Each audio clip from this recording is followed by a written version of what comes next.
মহান আল্লাহ তাআলা বলছেন লা ইকরাহা ফিদ্দিন, দ্বীনের মধ্যে, ধর্মের মধ্যে কোনো জবরদস্তি নেই। এই ছোট্ট একটি আয়াতের মধ্যে আল্লাহ তাআলা এই পৃথিবীতে ধর্মীয় স্বাধীনতার গুরুত্ব প্রকাশ করেছেন।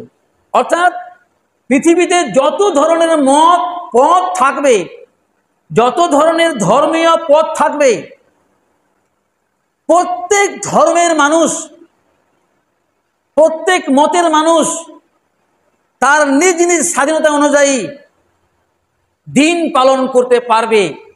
এই ছোট্ট একটি আয়াতের মধ্যে আল্লাহ তাআলা পরিষ্কারভাবে বলছেন, সূরা বাকারার 256 নম্বর আয়াত, লা ইকরাহা ফিদ্দিন, দ্বীনের মধ্যে কোনো জবরদস্তি নেই।